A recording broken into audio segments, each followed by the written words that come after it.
अस्सलाम वालेकुम। डॉक्टर शाज़िया नूर का केडी फैमिली के जितने भी मेंबर्स हैं उन सबको, और जो मेंबर्स नहीं भी हैं उन सबको बहुत बहुत सलाम। आज मैं बात करूंगी फ़ीमेल इनफर्टिलिटी या औरतों में बांझपन की क्या वजूहात हो सकती हैं या क्या वजूहात है। इस चीज़ को समझने के लिए पहले हमें जानना होगा इनफर्टिलिटी क्या है। इनफर्टिलिटी जो है वो एक फ़ीमेल यानी एक कपल का जो है कंप्लीट सेक्सुअल रिलेशनशिप में 1 साल तक रहने के बावजूद अगर कंसीव नहीं होता या प्रेगनेंसी नहीं होती तो इसको इनफर्टिलिटी कहा जाता है।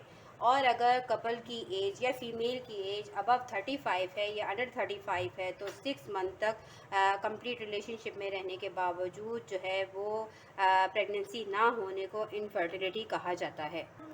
इनफर्टिलिटी को हम डिटेल में पढ़ेंगे। पहले हम जानेंगे कि नॉर्मल ओवुलेशन प्रोसेस क्या होता है। जब तक हम ओवुलेशन को नहीं समझेंगे हम इनफर्टिलिटी को डिटेल में नहीं समझ सकते। इस चीज़ को समझाने के लिए कि औरतों में अंडा कैसे रिलीज़ होता है या ओवुलेशन पीरियड क्या होता है, ये मैंने एक छोटा सा चार्ट बनाया है जो आप लोगों के आसानी के लिए मैंने आपको समझाने के लिए।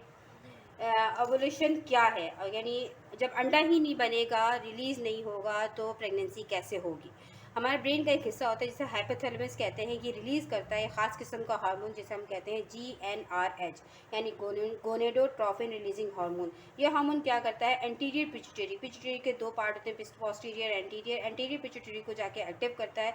एंटीरियर पिट्यूटरी जो है दो हार्मोन रिलीज़ करता है जिसे हम एक होता है FSH और दूसरा होता है LH। FSH मतलब फॉलिक्यूलर स्टिमुलेटिंग हार्मोन और LH मतलब ल्यूटिनाइजिंग हार्मोन। इन दोनों हार्मोन्स का बहुत ज़्यादा अहम रोल है अंडे को बनाने में, मैच्योर करने में, उसको रिलीज़ करने में या ओवुलेट करने में। FSH मतलब कि फॉलिकुलर स्टिमुलेटिंग, यानी है नाम से ही ज़ाहिर है कि ये फॉलिकल को जो है वो स्टिमुलेट करता है, ये हार्मोन यानी उनको बनाता है। इसका प्रोसेस, इसका काम क्या है, ये फॉलिकल डेवलप करता है यानी कच्चे अंडों को जो है वो बनाता है। उसके अलावा जो है ये प्राइमरी फॉलिकल, जब फॉलिकल जब मैच्योर हो जाता है तो फिर उसको ग्रेफिन फॉलिकल्स में कन्वर्ट करता है। ग्रेफिन फॉलिकल्स, ये इसको समझने के लिए आपको ये एक मैं पिक्चर दिखा रही हूँ ओवुलेशन की, कि ये एक ओवरीज है, सही, और ये प्राइमरी फॉलिकल्स हैं, छोटे छोटे हैं बिल्कुल। तो ये फॉलिकल्स जो है डेवलप हो रहे हैं, डेवलप होने के बाद जो है ये एक कंप्लीट जो है ग्रेफिन फॉलिकल बन गया। ग्रेफिन फॉलिकल में ये ओसाइट है, यानी ये जो अंडा है, अंडा ये जो रिलीज़ हुआ, रिलीज़ होने की ये ओवुलेशन पीरियड है, ठीक है। इसका काम ये होता है कि ये ग्रेफिन फॉलिकल्स बनाता है। ग्रेफिन फॉलिकल्स क्या करते हैं, ग्रेफिन फॉलिकल्स जो है, ग्रेफिन फॉलिकल ये ग्रेफिन फॉलिकल्स है, ये अंडा रिलीज़ होने से पहले की पिक्चर है। ग्रेफिन फॉलिकल जब अंडा मैच्योर हो जाता है तो ये हार्मोन रिलीज़ करता है जिसको हम कहते हैं एस्ट्रोजन हार्मोन। ये हार्मोन रिलीज़ हुआ, एस्ट्रोजन हार्मोन रिलीज़ हुआ। एस्ट्रोजन हार्मोन रिलीज़ होने के बाद इसका क्या काम होता है कि जो यूट्रस होता है, यूट्रस की जो इनर लाइन होती है, इसको 0 to 3 mm यानी 3 mm तक इसको लाइनिंग को जो है ना ये थिक कर देता है, ठीक है। थिक करने के बाद जो है जब ये थिक हो जाता है और अंडा जब जब ये अंडा बिल्कुल मैच्योर हो जाता है तो 14वें दिन जो है ल्यूटिनाइजिंग हार्मोन बढ़ जाता है। 14वें दिन ल्यूटिनाइजिंग हार्मोन बढ़ता है, तो बढ़ने के बाद जो है ये ओवुलेशन हो जाता है। ये अंडा रिलीज़ हुआ, ये खाली थैली बच गई। खाली थैली जब एक पाउच की शक्ल में आना शुरू होती है तो इसको हम कहते हैं कॉर्पस ल्यूटियम। ये एक पाउच लाइक स्ट्रक्चर है जैसे आप ये देख रहे हैं, ये कॉर्पस ल्यूटियम है, ये कंप्लीट कॉर्पस ल्यूटियम बन गया। कॉर्पस ल्यूटियम का क्या काम होता है, जब ये अंडा रिलीज़ होता है तो ओवुलेशन, LH हार्मोन जैसे मैंने आपको बताया यूटिलाइजिंग हार्मोन है। यूटिलाइजिंग हार्मोन का क्या काम होता है, 14 दिन तक जैसे ही बढ़ता है तो ये ओवुलेशन करवाता है। ओवुलेशन करने के बाद जो है कॉर्पस ल्यूटियम बन गया। कॉर्पस ल्यूटियम का क्या काम है, ग्रेफिन फॉलिकल जब कॉर्पस ल्यूटियम में कन्वर्ट हुआ तो कॉर्पस ल्यूटियम जो है नेक्स्ट हार्मोन रिलीज़ करता है जिसको हम कहते हैं प्रोजेस्टेरोन हार्मोन। प्रोजेस्टेरोन हार्मोन जो है उसका क्या काम होता है, प्रोजेस्टेरोन हार्मोन का काम ये होता है कि वो ये यूट्रस है, इसकी जो इनर लाइनिंग है, पहले एस्ट्रोजन ने जो है वो उसको 3 mm बढ़ा दिया था, उसके बाद ये मज़ीद मोटा करता है, यानी उसकी मोटाई को 3 to 6 mm तक जो है उसको लाइनिंग जो होती है अंडे अंदर की, जो यूट्रस की जो अंदर की जो लाइनिंग होती है, इसको 3 to 6 mm तक जाके थिक कर देता है।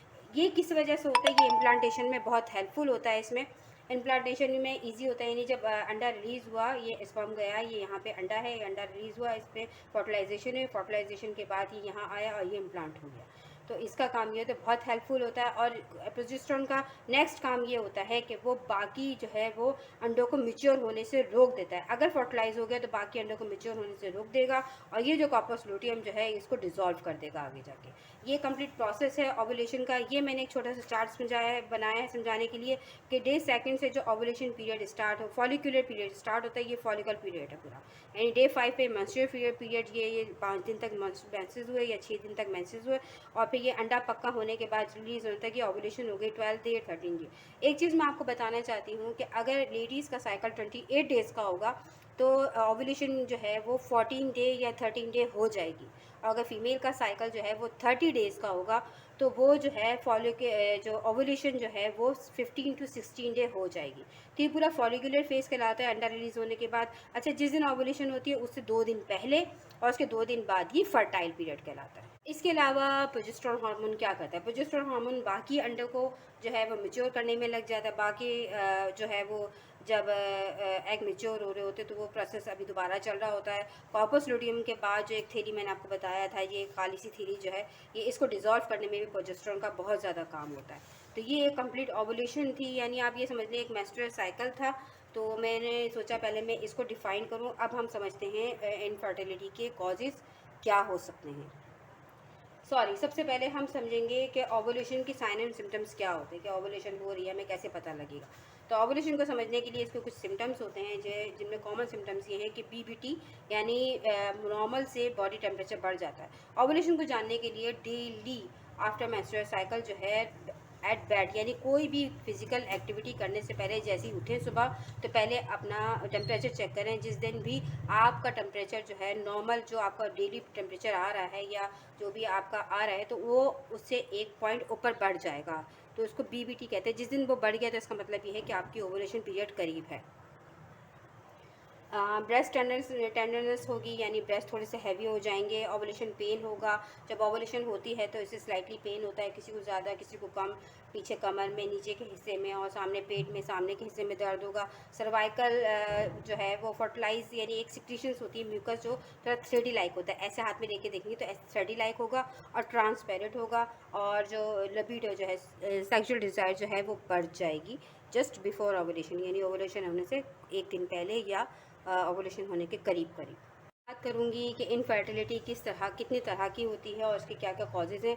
इनफर्टिलिटी के 2 टाइप होते हैं। एक होती है प्राइमरी इनफर्टिलिटी, यानी इसका मतलब होता है कि कभी बेबी कंसीव ही ना किया हो या करा ही ना जा सकता हो। दूसरी होती है सेकेंडरी इनफर्टिलिटी, जिसमें एक बेबी के बाद या एक मिसकैरेज या अबॉर्शन के बाद जो है दूसरा बेबी कंसीव करने में प्रॉब्लम हो रही हो। तो इनके कॉजेज़ क्या होते हैं? प्राइमरी इनफर्टिलिटी के जो कॉजेज़ में आते हैं वो हैं डिफेक्टिव ओवुलेशन, यानी ओवुलेशन हुआ ही ना हो या हो रहा हो। तो जैसे ये एक पूरा ये एक वो है प्रोसेस कि अंडा यहाँ से रिलीज़ हुआ और यहाँ इसने इसको कैच नहीं किया, वो नीचे यहीं कहीं गुम हो गया, सही। या फिर अंडा बन ही नहीं रहा, यानी शुरू से ओवुलेशन ही नहीं हो रही, यानी अंडा रिलीज़ ही नहीं हो रहा या बन ही नहीं रहा, ठीक है। ओवम ट्रांसपोर्ट, यानी वही मैंने आपको बताया कि अंडा निकल तो गया लेकिन अंदर जा नहीं रहा। डिफेक्टिव इम्प्लांटेशन, जैसे मैंने बताया था आपको कि वो जब प्रोजेस्टेरोन बढ़ता है तो वो यूट्रस लाइनिंग जो है वो अंदर थिक हो जाती है, और थिक होने के बाद जो है वो इम्प्लांट होता है, बेबी फर्टिलाइजेशन होती है, और फर्टिलाइजेशन होने के बाद बेबी में एम्ब्रियो जो है इम्प्लांट होता है, ठीक है। ओवरी नॉट प्रेजेंट, यानी ओवरीज ही ना हो, दोनों के दोनों ओवेरियन ओवुलेशन ना हो, और फैलोपियन ट्यूब में जो है ब्लॉकेज हो। ये जो फैलोपियन ट्यूब है ये आप बंद हो या किसी इन्फेक्शन के नतीजे में या किसी और डिफेक्ट की वजह से फैलोपियन ट्यूब जो है ये ब्लॉक हो, बनी ही ना हो, ये 2 तरह की। एमेनोरिया यानी मेंसेस ही ना हुए हो कभी, और हार्मोन्स जो हैं वो कम हो, एस्ट्रोजन और प्रोजेस्टेरोन हार्मोन जो है नॉर्मल से काफ़ी कम हो या हो रिलीज़ ही ना हो रहे हो। जब ओवुलेशन ही नहीं होगी, अंडा ही नहीं बनेगा, जब एक प्रोसेस ही नहीं होगा, तो वो कैसे रिलीज़ होंगे, एस्ट्रोजन और प्रोजेस्टेरोन।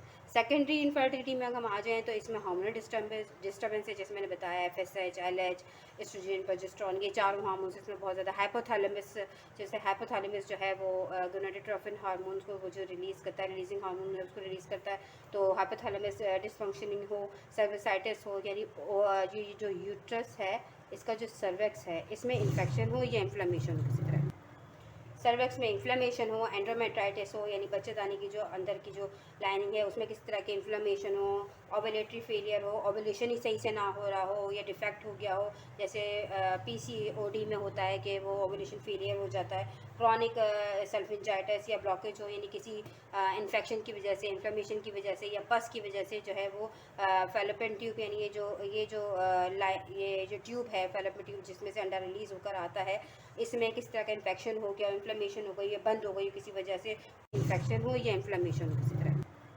सर्वेक्स में इन्फ्लेमेशन हो, एंड्रोमेट्राइटिस हो, यानी बच्चेदानी की जो अंदर की जो लाइनिंग है उसमें किस तरह के इन्फ्लेमेशन हो, ओवुलेटरी फेलियर हो, ओवुलेशन ही सही से ना हो रहा हो या डिफेक्ट हो गया हो, जैसे पीसीओडी में होता है कि वो ओवुलेशन फेलियर हो जाता है, क्रॉनिक सल्फिंजाइटिस या ब्लॉकेज हो, यानी किसी इन्फेक्शन की वजह से, इन्फ्लेमेशन की वजह से या पस की वजह से जो है वो फेलोपियन ट्यूब, यानी ये जो ट्यूब है फेलोपियन ट्यूब जिसमें से अंडा रिलीज़ होकर आता है, इसमें किस तरह का इन्फेक्शन हो गया, इन्फ्लेमेशन हो गई या बंद हो गई किसी वजह से। Too much prolactin, too much prolactin ये भी एक हार्मोन रिलीज़ होता है जिसकी वजह से एस्ट्रोजन लेवल जो है वो बहुत डिक्रीज़ हो जाता है, एस्ट्रोजन लेवल जो है वो सही से नहीं रिलीज़ नहीं होता। मिसकैरेज हो के कंटिन्यूसली बार बार अबॉर्शन या मिसकैरेजेस हो रहे हो जिसकी ऐसे कोई प्रॉब्लम्स हो गई हों, फिजिकल एंड सोशल प्रेशर बहुत ज़्यादा हो फैमिली पे कि भाई इतने साल हो गए बच्चा नहीं है, शादी को इतना अरसा हो गया, क्यों बच्चे नहीं हो रहे, तो एक फिजिकल प्रेशर भी होता है। पीआईडी एक कंप्लीट होल, जैसे मैंने पहले भी मेरी एक पहली वीडियो थी पीआईडी की, अगर आप वो देखेंगे तो आपको समझ आ जाएगा पीआईडी क्या है। यूट्रस सर्वाइकल यानी polyp and tumour and fibrosis myosis, यानी यूट्रस यानी ये जो बच्चा दानी है इसकी, इसके मुंह की या फिर वजाइना, इसमें किसी तरह का कोई क्या कहते हैं गोश्त का लोथड़ा हो या कोई रसौली हो या कोई और किसी तरह की कोई एब्रेशन एडिशन यानी कोई ज़ख़म वगैरह हो, ये सारी चीज़ें यूट्रस सर्वाइकल जो प्रॉब्लम्स में आते हैं। सर्वाइकल म्यूकस क्वालिटी अच्छी ना हो, सर्वाइकल म्यूकस क्वालिटी जो है बहुत अहम रखती है स्पर्म्स को आगे पहुंचाने में, उसको एक्टिवेट करती है। जैसे मैंने आपको बताया कि जब ओवुलेशन होती है तो सर्वाइकल म्यूकस जो है बहुत थिन और थ्रेडी लाइक हो जाता है, ये बहुत अच्छी क्वालिटी होती है सर्वाइकल म्यूकस की। उसकी क्वालिटी ऐसी ना हो कि वो उसमें स्पर्म ट्रैवल कर सके।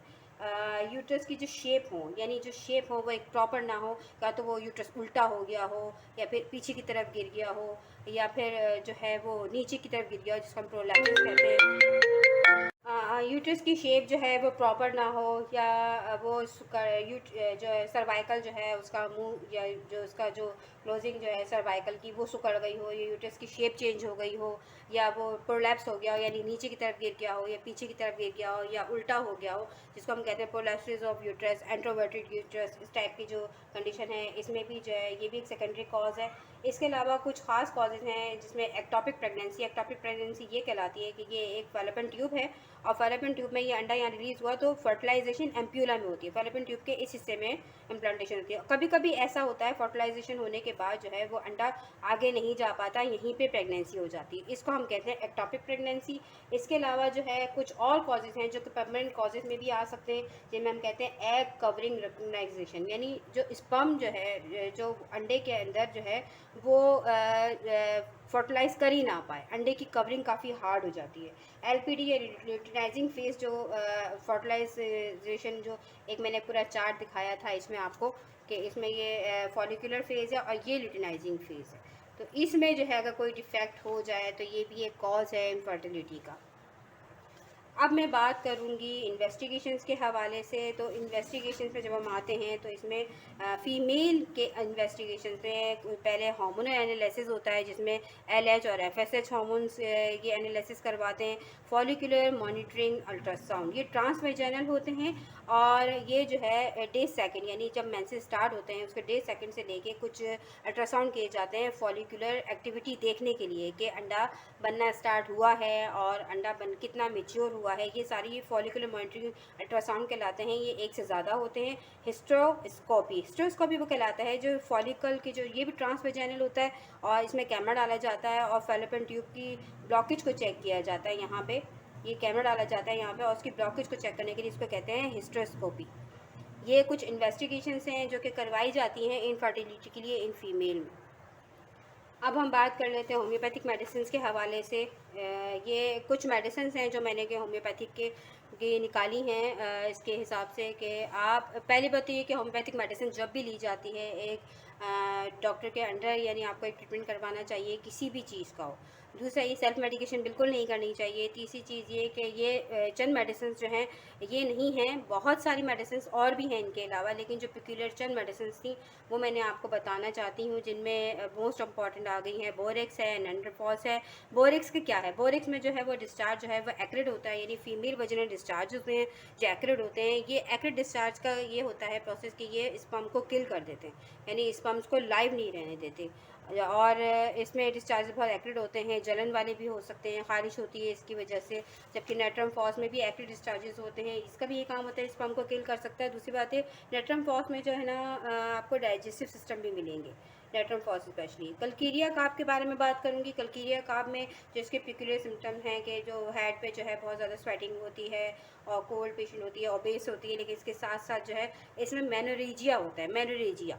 कल्कीरिया काब इनफर्टिलिटी विद मेनोरेजिया यानी बहुत ज़्यादा ब्लीडिंग होती है, मेंसेस ओवर भी हो सकते हैं और इसमें थोड़ा सा बदबू भी हो सकती है। और अल्टेरिस नेक्स्ट मेडिसिन है मेरी अल्टेरिस फेरेनोसा। अल्टेरिस फेरेनोसा का भी यही काम है, इसमें भी मेनोरेजिया की आपको हिस्ट्री मिलेगी कि पेशेंट इनफर्टिलिटी विद मेनोरेजिया यानी हैवी ब्लीडिंग एंड मेंसेस बहुत ज़्यादा होते हैं उसको। लेकिन उसके साथ साथ अटॉनी ऑफ यूट्रस यानी यूट्रस बहुत वीक होगा और बहुत ढीला ढाला भी आप कह सकते हैं कि बहुत कमज़ोर होगा और जो है एनीमिया यानी खून की भी कमी होगी अल्टेरिस की पेशेंट को। पल्सेटीला के पिक्यूलियर सिम्टम है, पेशेंट बहुत इमोशनल होती है, छोटी छोटी बातों पे परेशान हो जाती है। लेकिन उसके साथ साथ जो है पल्सेटीला जो है पीसीओडी की बहुत अच्छी मेडिसिन है। पल्सेटीला जो है पीसीओडी की बहुत अच्छी मेडिसिन है और स्पेशली इसमें जब मेंसेस बहुत कम आ रहे हों तो पल्सेटीला बहुत अच्छी मेडिसिन है फॉर इनफर्टिलिटी। इसके अलावा स्कैंटी मेंसेस में जो है सीपिया भी आती है कि सीपिया सेकेंडरी इनफर्टिलिटी के लिए भी बहुत अच्छी है सीपिया।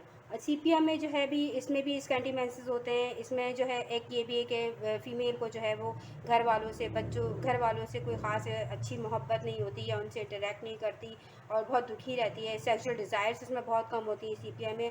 और इसमें एक और पिक्यूलियर सिस्टम है कि बेरिंग डाउन सिचुएशन, वो भी एक कॉज होता है कि उसमें प्रोलैप्सिस ऑफ यूट्रस की कंडीशन भी आती है। एग्नेस कास्टर्स इसमें भी जो है वो सेक्सुअल डिज़ायर बहुत कम होती हैं और इसमें जो है डिस्चार्ज जो हैं वो ट्रांसपेरेंट होते हैं एग्नेस कास्टर्स में।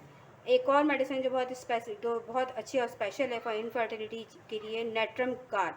नेट्रम कार्ब जो है वो बहुत अच्छी मेडिसिन है फॉर फीमेल इनफर्टिलिटी के लिए, जबकि स्पर्म जो है वो अब में पेनिट्रेट ना कर पा रहा हो। तो इसमें जो है नेट्रम कार्ब के बहुत अच्छे रिज़ल्ट मिले हैं और ये मेरे अपने भी बहुत अच्छे यूज़ में है। इसके अलावा बहुत सारी मेडिसिन्स हैं जो कि पेशेंट की कॉन्स्टिट्यूशन प्लस उसकी सारी प्रॉब्लम्स और उसकी डिज़ीज़ पैथोलॉजी फिजियोलॉजी को देख के प्रिस्क्राइब की जाती है। अब मैं बात करूँगी, हमारे यहाँ बहुत एडवांस टेक्नोलॉजीज़ हैं जो कि इनफर्टिलिटी में काम कर रही हैं, जिसके बारे में बहुत ज़्यादा आजकल काम हो रहा है, वो है आईवीएफ। आईवीएफ क्या है और आईवीएफ की कितनी तरह का होता है, ये मैंने एक छोटी सी आप लोगों के लिए एक चार्ट बनाया है। What is IVF? आईवीएफ जो है, आईवीएफ इन विट्रो फर्टिलाइजेशन यानी जो बॉडी के अंदर जो आईवीएफ किया जाता है, बॉडी के अंदर, vivo means in body, in vitro fertilisation यानी बॉडी से बाहर, ग्लास में, vitro means out of body यानी ग्लास में। और एक आईवीएफ की एक है एक और स्पीशीज़ है या एक और किस्म है जिसे हम कहते हैं टेस्ट ट्यूब बेबी। ठीक, IVF in vivo fertilisation. In vivo fertilisation के तीन तरीके हैं, दो तरीके हैं स्पेशली। एक है गिफ्ट, जिसको हम गिफ्ट कहते हैं, इसका मतलब होता है गैमेट इंट्राफैलोपिन ट्रांसफ़र। गैमेट इंट्राफैलोपिन ट्रांसफ़र क्या है? ग्लास में एक अंडा लिया, अंडा लेने के बाद जो है स्पर्म जो है वो उस पर डाल दिया टेस्ट ट्यूब में, और जो स्पर्म और जो वो अंडा जो है वो फर्टिलाइज़ हो गया। फर्टिलाइज़ होने के बाद जो है इसको लेकर जो है फिर फैलोपियन ट्यूब में जो है वो ट्रांसफ़र कर दिया जाता है फीमेल के।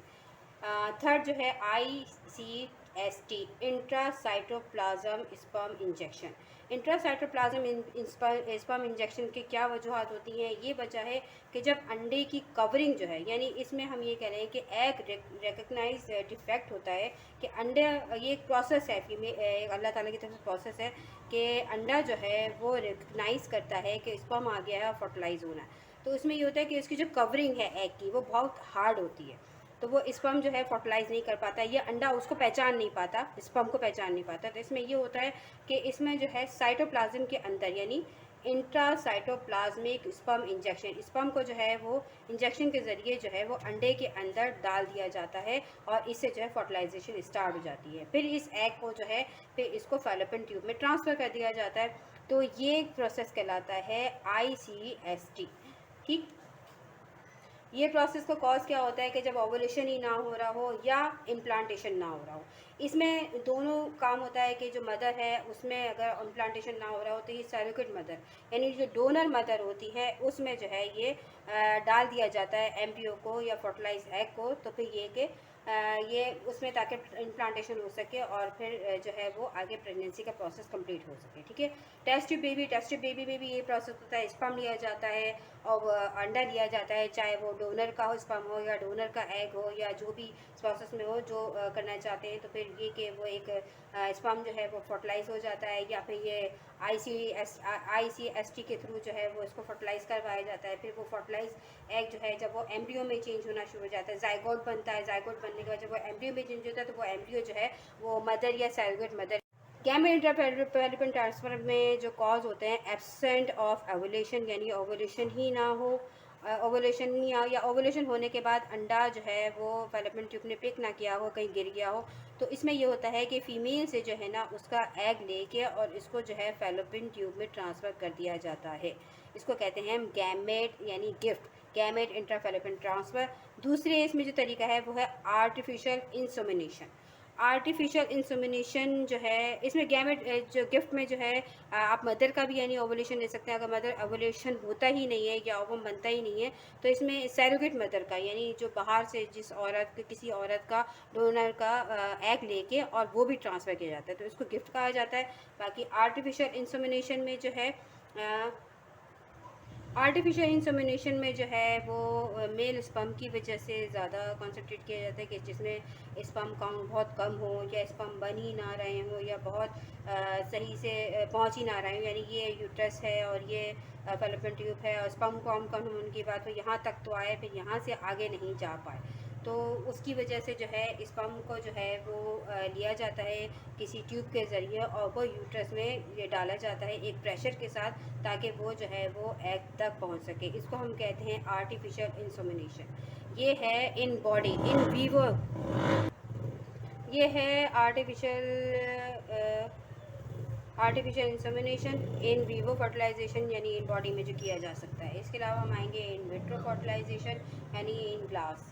इन ग्लास में जो है सबसे पहले एक तरीका है जिसको हम कहते हैं ज़ाइगोट ट्रांसफैलोपियन ट्रांसफ़र, ZIFT।